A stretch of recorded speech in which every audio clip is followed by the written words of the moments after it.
field day for the heat down there. 1,000 people in the street singing songs and they carrying signs, mostly saying hooray for our side. Okay, folks, we are back with the next segment of the Robust Opposition. This is the show where we bring you the voice of resistance organizing to fight corporate oligarchy in Washington, our state capitals, and in the streets. And in our coming segment, we're going to be talking to people who are fighting it actually in the halls of Congress itself. We have with us two activists from Democracy Spring, and I'll let them describe to you what that organization is about. But we have Tania Maduro, who is an organizer and a member of its National Coordinating Committee. She grew up in Connecticut and worked in the hospitality industry until joining the movement at the mass sit-ins that Democracy Spring did at the US Capitol in April of 2016. Welcome, Tania. Hi, Lauren. Thank you so much for having me here. Happy to be here. Great. And we also have Renaldo Michael Pearson, who is a freedom-loving futurist and a social entrepreneur who resides in Boston, where he works as an administrator at Harvard University. He's a proud alumnus of Morehouse College, which is the alma mater of Dr. Martin Luther King. He also serves on the National Coordinating Committee of Democracy Spring. Oh, and Kai has given me a little introduction here. A colorful millennial-led movement formation committed to winning fundamental reforms to end the corruption of big money in politics and guarantee the right to vote for all Americans. Welcome to you, Renaldo. This was a disruption that you guys did at the joint session of Congress yesterday, where the House and the Senate were formally certifying the results of the Electoral College. 305 votes. Tim Kaine of the Commonwealth of Virginia has received 227. There'll be order. President arms are removed.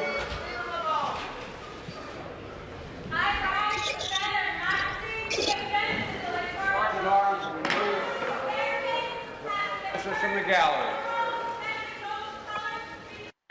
In order. House. The Commonwealth of Virginia has received 227 votes. Elizabeth Warren of the Commonwealth of Massachusetts received 2. Maria Cantwell of the state of Washington has received 1. Susan Collins of the state of Maine has received 1. Carly Fiorina of the Commonwealth of Virginia has received 1.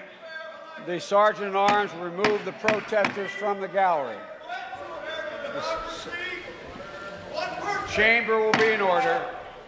The change will be in order.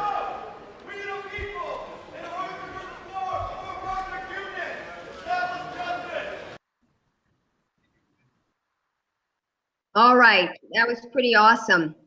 Tania, tell us what we saw. Yes. So what you saw there were, 3 very activists who were really upset at the process of all of this. Sat there and watched other, congresswomen, mostly congresswomen, stand up to object to these electoral votes. Or had the spine or the backbone to stand up and do what was right and join them. So we used to stand up and object to these votes as citizens. This video had captured.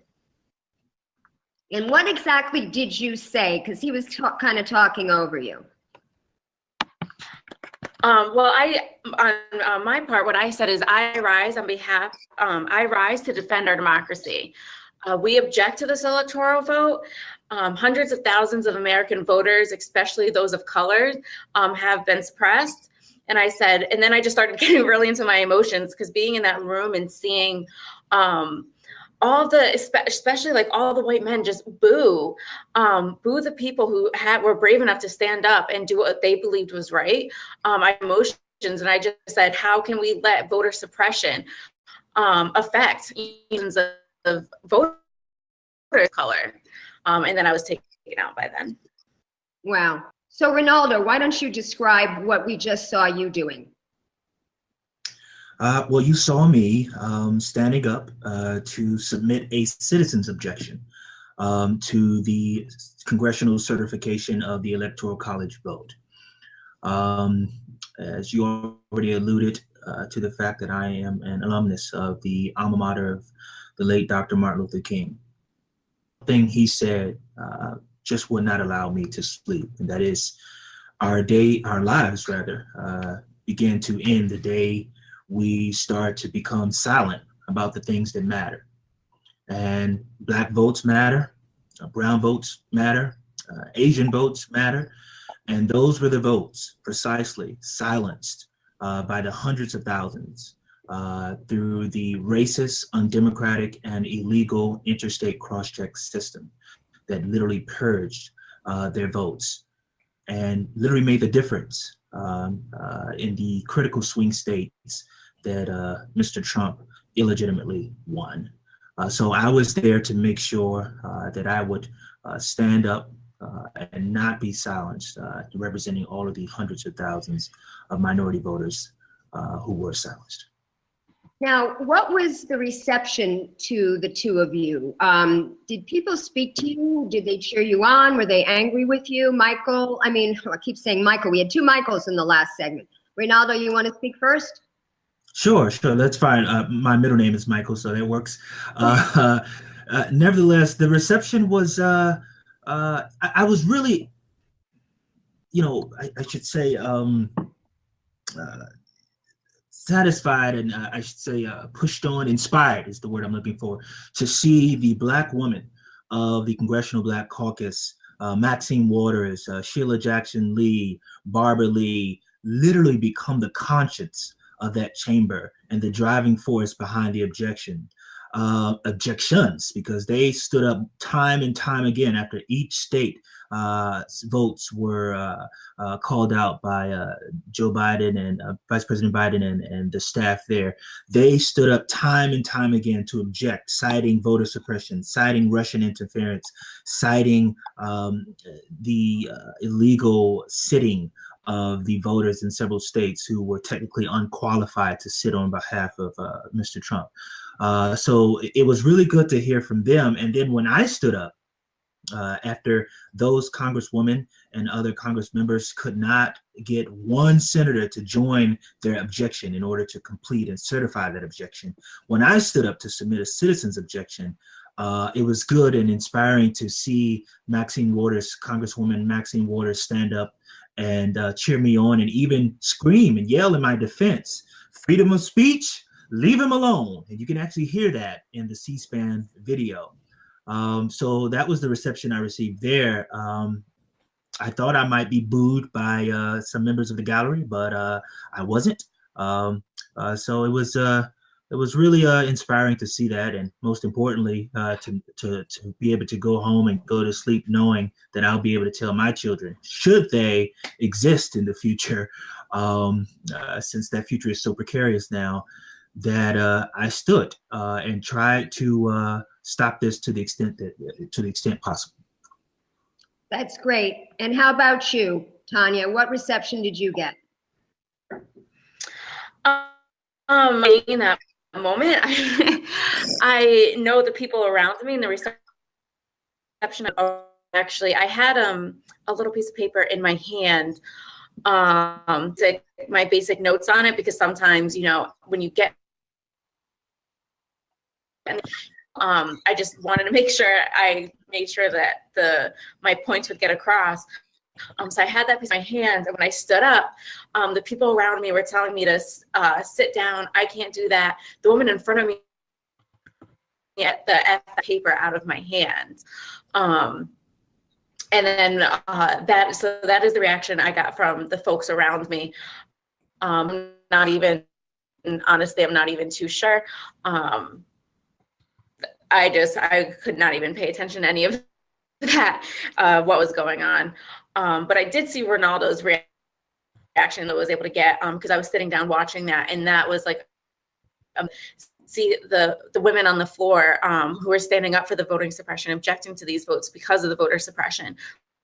Pride at Renaldo, and just like having a look of like, we're not alone, you know, and that was like really amazing to witness. This is literally the definition of speaking truth to power. And they are activists. So today they are our activist profiles. And in that light, I'd like to ask you, Renaldo, how you got to be a member of Democracy Spring. Had you been an activist before? So yes, I actually was, before hearing the carry-on call of Democracy Spring back in April for the April demonstration, I actually was a criminal justice advocate who came to that fight due to Michelle Alexander's zeitgeist-shifting book, The New Jim Crow, Mass Incarceration in the Age of Colorblindness. And short story, make a long story short, no matter how much we fought on that front, and no matter how successful we were in pushing the Obama administration to do all in its power to reverse the tide of mass incarceration, there was still something missing. And I realized that, as Larry Lessig would say, we were hacking at the branches instead of hacking or striking at the root. And that root was and is campaign finance reform, right? And also, of course, guaranteeing the right to vote for all Americans. So until we are able and until we are able to actually ensure not only the right to vote, but getting the corrupting influence of big money and politics out and reining in on that, we're not going to have a representative democracy. Because the interesting thing is, all these things we care about, criminal justice reform, gun control, for instance, and even getting big money out of politics, these things poll very high. The public actually want these things to happen. Even, you know, a higher minimum wage and reining in on economic inequality. But we have a Congress that is literally beholden to special interests. They're beholden to the tiniest slice of the 1% who fund their campaigns. So until we change that, we're going to continue to face diminishing returns on the public interest in all of the issues we care about. So Democracy Spring actually issued a clarion call in April and a little before that, but the demonstration was in April for us to, all of those who feel the same way, to meet in Philadelphia, march from Philadelphia, the Liberty Bell, the Foundation of Democracy, from there to Washington, D.C., where we would make our issues known to Congress, and we would demand that they respond to our demands to rein in on campaign finance and big money in politics, and to restore the Voting Rights Act. And over 1,300 of us were arrested. It was the largest act of American civil disobedience this century. And I was on the front lines there singing freedom songs, and now I am sitting on the National Coordinating Committee of Democracy Spring, and the fight goes on. That is an awesome story. And you guys might be interested to know that I know Kai Newkirk from back in 2012. I was part of Occupy LA, and 99 Rise, which is the precursor to Democracy Spring, came out of Occupy LA. And in fact, I was at their very first training meeting at Occidental College. And Kai and his co-founders, one of whom was Elise Whitaker, who was the lead of the action committee of Occupy LA, spoke very eloquently about how they had studied organizers of the past, and they were making a decision to split off from Occupy because they felt that while they understood why Occupy did not on purpose have a set of demands, they felt that there needed to be one demand that people could organize around, and that demand was getting money out of politics. So I've been interested in following this organization ever since the inception, and I was very proud when I watched Kai disrupt the Supreme Court. I believe that's the first time in history that the Supreme Court was ever disrupted. I have some questions about your Hillary endorsement and how that went down, but I want to save that till after I ask Tania the same question. How did you get involved with Democracy Spring, and had you ever been an activist before? No, actually, I've not been an activist before, April. I started learning and getting on, educating myself on different things. It kind of started with our and just country, like so many other countries in the world, on our education system, and that it kind of all stemmed from the government, and realizing like how government officials actually get money, especially money into their campaigns, and then how they win their campaigns because of the money, and just like that cycle. And I just started. I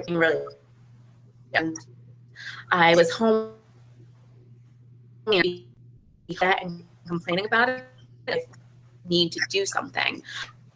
Actually, like the first thing I did was like look up a march against Monsanto, and then just going through Facebook pages and links. I'm not even too sure which link got me there, but I found Democracy Spring, and they were currently on their march from Philadelphia to DC. 4 days later, after I found that, I hopped on a bus and met the marchers in DC that Sunday, the Sunday that they marched into DC. Then I never went home. I started volunteering. I started really throwing down. I got invited into the movement house, and my life did a complete 180, and I've devoted my time to this because I see the changes I want in the world, and I see it can be done, and I do believe in the power of of people power, and that is doing this work. Well, I have to say, as an activist, I can attest to the fact that it is all-consuming. When you get into it, your life changes, your priorities change, your friends change. I don't think I have very many friends from my old life before I got involved with Occupy, and then the movements to fight fracking and to fight the TPP, and then the Bernie Sanders movement, which I do consider more of a movement than a campaign. Because like the Occupy movement, it was an omnibus campaign. There were so many issues that Bernie supported that were close to my heart. And the rest of the show, I don't know if you got a chance to watch it, was about how Bernie delegates and super volunteers are trying to stay active. This week we focused on how people who are entering the Democratic Party are staying active by trying to take over or get involved in their state parties, and the fights that we're having against establishment Democrats. But leading back to establishment Democrats, I'd like to ask you, Renaldo, what I mentioned before. There was a big controversy when the coordinating committee, I guess it was, decided sort of unilaterally that they were going to endorse Hillary Clinton. And this was right before you had a retreat. And I happen to know that one of our Bernie delegates, Chelsea Kent from the state of Hawaii, the one who gave the middle finger on worldwide television when the state of Hawaii nominated Hillary Clinton, because she just felt so shut out. We all felt so shut out at that convention. She kind of described to me the scene there at that retreat of, with half the people very discouraged, many of them leaving. And then the organization kind of deciding to backtrack and take an official vote. Do you want to talk a couple of minutes on how that went down? Sure. I'll allow Tania to also speak to it because she was actually at the retreat, whereas I'm a member of the coordinating committee who was not able to make that retreat at the last minute due to some restrictions at work that took place and the promotion that I got there. Nevertheless, I would push back against the term unilateral, given the fact that it's not one person, that it's actually a colorful, as we already alluded, group of millennials, both male and female, actually thought long and hard about this strategic vote that we were advocating, not an endorsement per se, but a strategic vote. And this is at this point, of course, Bernie decided to do the same thing. We highly felt that it was the right thing to do, and I think history now confirms that view. It's the only way to defeat Trump at the time. The prayer was over. We felt that it was the best strategy to be officially neutral to build the coalition that we needed during the primary. But once it was clear that Hillary Clinton was going to be the nominee, there was all this talk about, endorsing third-party candidates and things of that nature. But given the system that we had in order to defeat Trump, we had to advocate for a strategic vote of Hillary Clinton. That was not to say that, we thought she was great or perfect or without error or fault. We were going to continue to hold her feet to the fire as we already had done. In fact, Tania, you might recall the DNC convention in the middle of Secretary Clinton's speech at the DNC convention. That was Tania who stood up and disrupted her talk, right when she was giving it. And we had been pushing the Clinton campaign up in the days leading up to the convention, and we got some concessions around campaign finance reform and overturning Citizens United, which she said she would work to do within her first 30 days. So we were going to continue to hold her feet to the fire in the same way that we already were, would she have been elected. So we thought it was the right thing to do, and at the time, and so did Bernie. And I think again, history now confirms that view. So I'm going to say goodbye to you guys. I'm going to say thank you for being on the show. We hope to have you back another time. This has been a wonderful edition of the Robust Opposition. We're sorry we didn't get to Eleanor. We're going to give her a whole segment, if not in our next week's show, then it's certainly in a future show. But we would like you to share this video. We are going to make individual videos of each segment of the show today, and it will be on our YouTube channel, Our Revolution TV. We would like you to subscribe to our YouTube channel so that you will be notified of future shows. And we're going to go out with a video of Eleanor Goldfield doing one of her spoken word performances. And then I am going to go vote in my ADEM election, which is Assembly District 50 here in the Los Angeles area, where I expect Hillary people to be busing, the Hillary Eric Bauman slate to be busing people in there as well. So I may be live streaming from there. If you want to just go to my page, most of my posts are public. That's Lauren Steiner. I may be live streaming from there if things get juicy. So for now, I want to thank all my guests. I want to thank Dave, and I want to say goodbye to everyone. Have a great week. Don't forget, Bernie Sanders is going to be doing some, he's organized some rallies for January 15th to push back against the proposed health care cuts.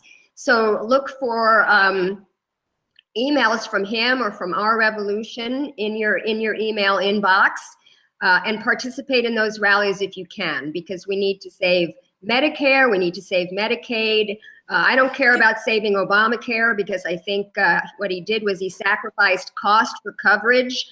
And I think we need to get single payer in California. The nurses union and basically 180 other organizations had a coalition call the other day. We're going to be pushing for single payer in California. If we can get it done here in this state, we can do it state by state, which is how they accomplished it in Canada. So without any further ado, because I can have many further ados, as people who watch my live stream know, I'm going to sign off. Thank all my guests. Thank Dave, and have a happy week. And keep up the resistance, folks. We need it. Give me your tired, your poor, your huddled masses yearning to break free from chains you place so twisted with just enough space so we slaves feel safe. Wait, that's not right. Give me your tired, your poor. I'll pray for him, but not at my door. Shit, get off my porch. Get a job. God is good. I'll pray for you. That's not right either. Give me your money, your guns, your bombs, your phallic and long-standing patriarchy, monopoly, pop, pop, pop 'em off. One round for the moms and pops, the little guys and wistful girls. Shots, bottoms up. Let the flag unfurl on bodies younger than the caskets you put 'em in. Stand at attention, but don't pay attention. Shit, you're too broke to pay anything, too tired to listen, so you won't know what you're missing. Your rights, your life, struggle and strive. Run along to the rat race. Life's nice in a big cage. If you don't look at the bars, keep your eyes on the stars. An American dream hanging from beams of this foreclosed home. A wounded vet whose soul you ripped at the seams. Tattered and bleak, wrapped in a flag just as much so. Hold your head high, fill your mind with a puffed up pride, deride the dissenters, just jealous of the 1%ers. Work hard while you're played hard. Have faith. Have faith. Have faith that you'll one day make enough to pay back your own soul, all the goals that you scribbled in a language unknown, 'cause you never spoke, the hope so remote. Could you live this life like you wanted to? Like it was all you had, like you couldn't get him next time, and afterlife is just after life. Like a fire that flickers and dies, what do you burn for? Is your flame constricted, made lame by a social construct, a pantomime desire to be same, to seem sane? Or will you burn through that bullshit and torch that facade, lay waste the waste of a generation sick and tired from misuse and apathetic disdain? It doesn't have to be this way. Give us your tired, your poor. There's so much more we can do than recite a poem, throw 'em a nickel, and feel like we did a good deed. Indeed, those of us, we have a moral obligation to get fucking angry, bury complacency, dig to our passion, refashion the story, and pull down the smoke screen, face this greedy beast, and scream. Don't whisper your way through one more day of this lifelike charade. You are not yours to find, but create. Paintbrush or pencil, drum kit or stencil, I don't give a damn what you play, as long as you see that we're all in the same game. Rigged, and I'm tired of dancing on strings. Send these, the homeless, tempest-tossed, to me. We're all yearning to breathe free. Whether your chains are made from dollar signs and bottom lines, or are cast and carved in stone on a fat cat's throne, Lady Liberty wasn't meant as a symbol of irony, juxtaposing a capitalist piracy. You weren't meant to be a slave, so drugged up and propagandized that your chains feel like proper nice bow ties. Before you choke on these lies, breathe deep and rise. The tired and poor are the only things still American made. And if you feel like that's more than just a shame, come with me now.